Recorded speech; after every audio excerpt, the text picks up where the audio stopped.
नमस्ते आप सबको। मेरा नाम डॉक्टर अनुज है। I am working as a root care specialist at the Kindus clinic.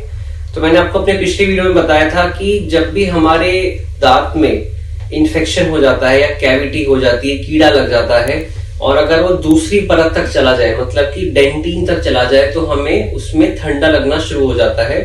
तो उसका इलाज क्या होता है? देखिए, जब भी अगर दूसरी परत में चला गया इन्फेक्शन, तो उसको हम फिलिंग या मसाले से उसको उस कैविटी या गड्ढे को भर सकते हैं। ठीक है, तो उससे क्या होता है, वो इन्फेक्शन और डीप, मतलब कि तीसरी लेयर जैसी, जिसका मतलब रूट कैनाल के अंदर नहीं जाएगी। अगर हमने इसको अभी यहीं रोक लिया तो उससे आगे हमारा रूट कैनाल से इन्फेक्शन होने का खतरा बच जाता है।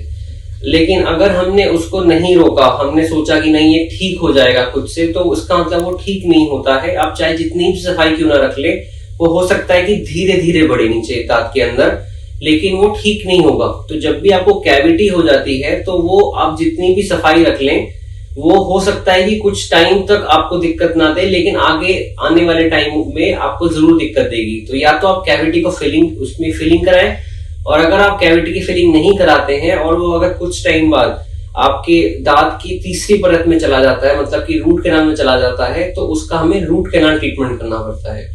तो रूट कैनाल ट्रीटमेंट में हम क्या करते हैं, हम हमेशा रूट कैनाल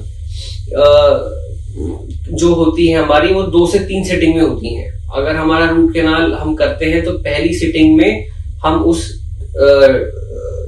कैविटी के अंदर ड्रिल करते हैं या छोटा सा होल बनाते हैं, जिससे कि हम रूट कैनाल के ऊपर दवाई डाल सकें।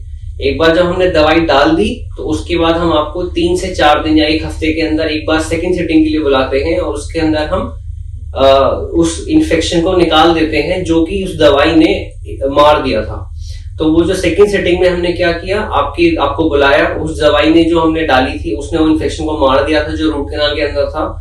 तो वो उस डेड इन्फेक्शन को हम पूरी तरीके से निकालते हैं अपने रूट कैनाल इंस्ट्रूमेंट्स के थ्रू।